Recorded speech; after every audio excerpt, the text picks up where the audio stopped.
Easy science চ্যানেলে তোমাদের সবাইকে স্বাগত। আচ্ছা, আমরা অ্যাটমিক স্ট্রাকচার পড়ছিলাম এবং আজকে সেই রিলেটেড আরো একটা থিওরি আমরা পড়ব।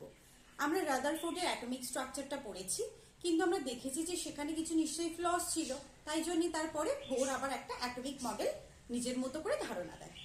তো এক্ষেত্রে উনি কিন্তু প্ল্যাঙ্কের কোয়ান্টাম তত্ত্বকে কিছুটা প্রাধান্য দিয়েছেন এবং বোর তিনি তার পরমাণু মডেলে যেটা রাদারফোর্ড যে কথাটা বলেছিল যে ইলেকট্রনগুলো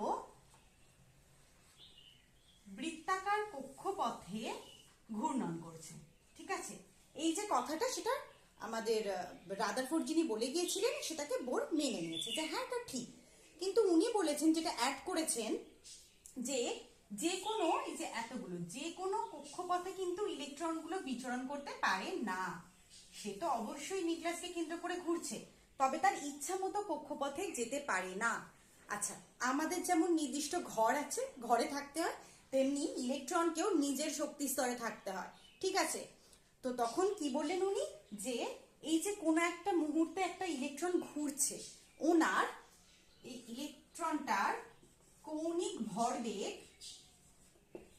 আচ্ছা কৌণিক ভরবেগকে কি দিয়ে ডিনোট করা হয় বলতো? এম ভি আর দিয়ে। এটা h/2 এর সরল গুণিতক। সরল গুণিতক বলতে একটা এন ধরে নেয়, যেখানে এন হচ্ছে 1 2 3 যা যা হতে পারে। আচ্ছা, এখানে এম কি? এম হচ্ছে মাস অফ ইলেকট্রন, ভি কি? স্পিড অফ ইলেকট্রন, আর আর কি? Radius of atom. আচ্ছা, এইচ কি? এইচ হচ্ছে প্ল্যাঙ্কস কনস্ট্যান্ট। তাহলে উনি কি বললেন, যে প্রথম স্বীকার্য হচ্ছে যে ইলেকট্রনগুলো নির্দিষ্ট বৃত্তাকার পথে নিউক্লিয়াসকে প্রদক্ষিণ করছে এবং কোন এক মুহূর্তে তাদের যদি কৌণিক ভরবেগ mvr হয়, সেটা nh/2 এর সমান, যেখানে n কি? n হচ্ছে মুখ্য কোয়ান্টাম সংখ্যা, ঠিক আছে, এবং এইচ হচ্ছে প্ল্যাঙ্ক কনস্ট্যান্ট। আচ্ছা, এইচ এর যদি আমি ভ্যালু দেখি, এইচ এর ভ্যালু হচ্ছে 6.626 into 10⁻34 joule into second. Erg না, যদি আর্গ হয় তখন 10⁻27 হয়ে যাবে, ঠিক আছে। ইউনিট সবসময়তে সায়েন্সের ক্ষেত্রে কিন্তু মনে রাখবে তোমরা, নইলে কিন্তু হবে না। এই পস্টুলেটটা বোঝা গেল? দ্বিতীয়টা উনি কি বলেছেন? দ্বিতীয়টা বলেছে যে যখন একটা ইলেকট্রন যে কক্ষপথে থাকবে তার সেই শক্তিই থাকতে হবে। আমাদের মায়েরা বলে তো, কি বলে? আমার বাড়িতে থাকতে হলে আমার মতো কথা শুনে চলতে হবে, নইলে অন্য কোথাও যেখানে ইচ্ছে চলে যাও। সেরকমই কক্ষপথ বলছে, আমাকে আমার মধ্যে যদি তোমাকে ঘুরতে হয় তাহলে আমার এনার্জিতে থাকতে হবে। ধরো ইলেকট্রন মুভ করছে, এই ইলেকট্রনের শক্তি এই ইলেকট্রনের শক্তিতে কিছু যায় আসে না, যে কক্ষপথে আছে এর এনার্জি লাভ করবে এই ইলেকট্রনটা। যেমন এই কক্ষপথে আছে এই ইলেকট্রনটা, ও লাভ করবে এই কক্ষপথে এনার্জি। আর এনার্জি কার উপর ডিপেন্ড করে? প্রিন্সিপাল কোয়ান্টাম নাম্বার, যেটা একটু আগে দেখালাম এর আগেরটাতে, এন এর ভ্যালুর উপর, ঠিক আছে। সেটার উপর ডিপেন্ড করবে যে কে কোন শক্তি স্তরে আছে। ধরো n=1, তার মানে সে কে কক্ষপথে আছে।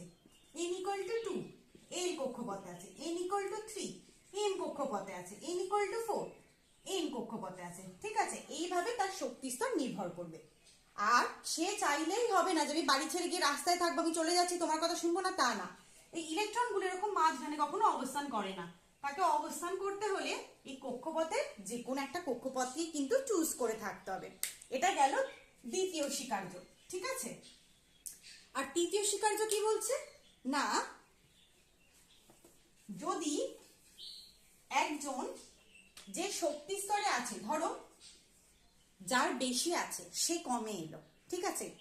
যদি এর বেশি আছে, ধরো এই শক্তি স্তরটা তো বড়, যত এটা ধরো n=1, এটা ধরো n=2, এটা হবে n=3, তাহলে এর শক্তি স্তর বড়, যত দূরে যাচ্ছে কে এর n।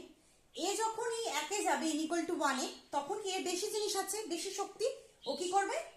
সে গরিবের ঘরে যাচ্ছে, তাহলে তার এখন থাকা খাওয়া সবকিছু কার মতো হয়ে যাবে? গরিবের ঘরের মতো, এই কক্ষপথের মতো ভিতরে, ঠিক আছে।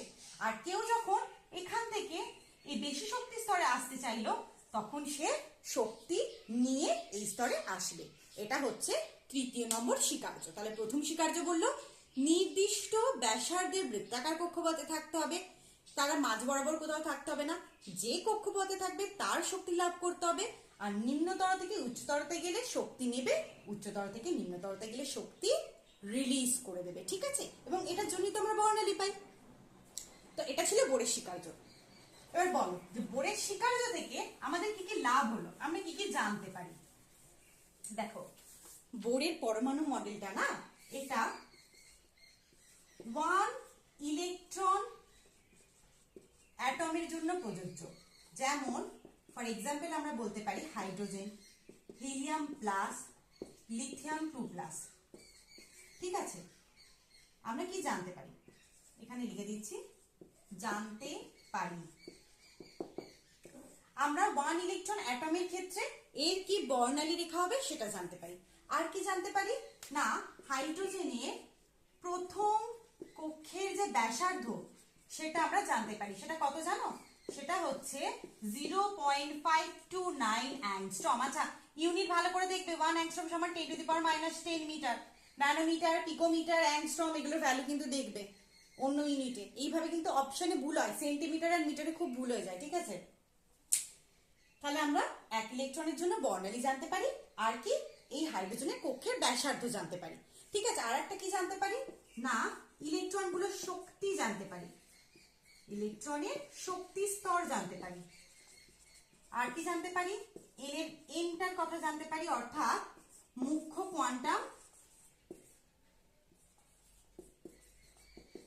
কোয়ান্টাম সংখ্যার কথা জানতে পারি, ঠিক আছে। এগুলো আমরা বোরের অ্যাটমিক মডেল থেকে জানতে পারি, ঠিক আছে। কিন্তু বোর কি সর্বসাকুল্যে পুরোপুরি ঠিক কথা বলেছিল? এর কি কোনো ত্রুটি ছিল না? অবশ্যই ত্রুটি ছিল, তাই জন্যই এরপরে সামারফিল্ডের তত্ত্ব এসেছিল। তাহলে কি কি ত্রুটি ছিল এটা জানতে পারি, তা জেনে নিলাম। এরপর দেখি কি কি ত্রুটি ছিল। দেখো সায়েন্সের সব তত্ত্বগুলি এরকম, কিছু না কিছু ঠিক থাকে আর কিছু কিছু ভুল থাকে। এক হচ্ছে যে আমি প্রথমেই যেটা বললাম, এটা 1 ইলেকট্রন অ্যাটমের জন্য ছিল, তাহলে বেশি সংখ্যক ইলেকট্রন থাকলে এটা কি, এটা প্রযোজ্য নয়, তার বর্ণালীর ক্ষেত্রে এটা কিন্তু কোনো কিছু বলতে পারবে না। আর কি না, বোর মডেল হচ্ছে 2D, বাট অ্যাকচুয়ালি অ্যাটম হচ্ছে কি 3D, তাই জন্য অ্যাটমের 3D স্ট্রাকচারটাকে বোর কিন্তু এক্সপ্লেন করতে পারে না। আর কি না, Bohr theory based on particle nature of electron বা অ্যাটম, পার্টিকেল নেচারের উপর ডিপেন্ড করে। তাহলে আমরা জানি যদি পার্টিকেল নেচারের হিসাবে যদি এক্সিস্ট করে, তার মানে কি কোন একটা মুহূর্তে ওর অবস্থা এবং ওর ভরবেগ নির্ণয় করা সম্ভব। কিন্তু পরবর্তীকালে হাইজেনবার্গের আনসার্টেনিটি প্রিন্সিপালে আমরা দেখলাম ইলেকট্রনের মতো ক্ষুদ্রাতি ক্ষুদ্র কোনো কণার একই সাথে বেগ এবং তার অবস্থান নির্ণয় করা সম্ভব নয়। তার মানে এটা কি হাইজেনবার্গকে কি করছে, ভায়োলেট করছে, ভায়োলেটস হাইজেনবার্গস আনসার্টেনিটি প্রিন্সিপাল। তাহলে ও হাইজেনবার্গের আনসার্টেনিটি প্রিন্সিপালকে ভায়োলেট করছে।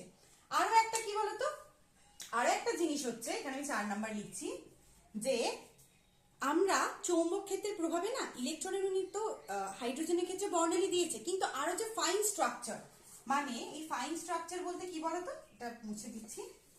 ধরো হাইড্রোজেনের ক্ষেত্রে উনি বর্ণালীর কথা বললেন, ঠিক আছে, এরকম একটা বর্ণালী যাচ্ছে, কিন্তু সেটা ম্যাগনেটের প্রভাবে, অর্থাৎ যদি একটা চৌম্বক ক্ষেত্র থাকে তার প্রভাবে এরকম আরো আরো আরো আরো ফাইন স্ট্রাকচার করছে, ঠিক আছে। এই ফাইন স্ট্রাকচারের ব্যাখ্যা কিন্তু বোর মডেল দিতে পারে না। এই যে ইলেকট্রন কোন একটা ম্যাগনেটের প্রভাবে বর্ণালীর যে বিচ্ছুরণ আরো বেশি হয়ে যাচ্ছে না, এটাকে কি বলবো, জিম্যান এফেক্ট। তাহলে জিম্যান এফেক্ট কিভাবে হচ্ছে সেটা কিন্তু বোর ক্যান নট এক্সপ্লেন। আরো একটা তড়িৎ ক্ষেত্রের প্রভাবে, মানে ইলেকট্রিসিটির প্রভাবে। আবার বর্ণালীটা যে ভাগ হচ্ছে সেটাও কিন্তু আমরা বোর্ড থেকে পাচ্ছি না। এই এফেক্টটাকে কি বলছে? Stark effect. তার মানে জিম্যান এফেক্ট এবং স্টার্ক এফেক্ট সম্পর্কে বোরের অ্যাটমিক মডেল কিছু বলতে পারছে না। তাহলে আজকে আমরা জানলাম যে বোরের 3টে স্বীকার্য ছিল। বোরের অ্যাটমিক মডেল আমাদেরকে অনেক কিছু জানতে সাহায্য করেছে, তার সত্ত্বেও আমরা বলতে পারবো পুরোপুরি কিন্তু আমরা এখান থেকে ধারণা পাই না। ঠিক আছে, তো আজকে আমাদের এতটুকুই, ভালো করে দেখবে কারণ বোরের অ্যাটমিক মডেলটা অনেকটা ইম্পর্টেন্ট। আর জিম্যান এফেক্ট ধরো দিয়ে দিচ্ছে যে ম্যাগনেটিজমের প্রভাবে বর্ণালীর যে ভেঙে যাচ্ছে সেটাকে কি এফেক্ট বলে? স্টার্ক এফেক্ট, জিম্যান এফেক্ট, বা আরো অপশন দেওয়া থাকতে পারে, সেটাও থাকতে পারে। আচ্ছা, আমি যে তোমাদের এটা করাচ্ছি সেটা তোমাদের আপার প্রাইমারিতে যখন সাবজেক্ট করবে তখনও কাজে লাগবে, টেটের ক্ষেত্রেও কাজে লাগবে, তোমাদের এএনএম জিএনএম নার্সিং এ তো লাগছেই। তাছাড়া যারা এসএলএসটি পরীক্ষার ইন্টারভিউর জন্য প্রিপারেশন নিচ্ছ, আমি ছোট ছোট টপিক, খুব ছোট ছোট টপিক দেখাচ্ছি। তোমরা যদি তোমাদের ইন্টারভিউর জন্য কোনো টপিক দেখতে চাও তাহলে অবশ্যই জানিও, আর আমি এক্সপ্লেন করে দেবো অনেক ছোট ছোট টপিক, তার মধ্যে থেকে তোমরা চুজ করতে পারো যে কোন টপিক, মানে যারা ফ্রেশার্স তাদের জন্য বলছি, কোন টপিকটা কিভাবে বলা যেতে পারে। তার সাথে আমি যেভাবে বলছি তার সাথে কিছু অ্যাড অন করে দিও, তাহলেই হয়ে যাবে। আর টপিকেও এখান থেকে তোমরা চুজ করতে পারো। ঠিক আছে, আজকে এই অবধি, দেখা হচ্ছে পরের ভিডিওতে। ততক্ষণ অবধি ভালো থাকো, সুস্থ থাকো, পড়তে থাকো। ঠিক আছে, আর কোনো কোয়ারি থাকলে অবশ্যই জিজ্ঞাসা করবে। বাই।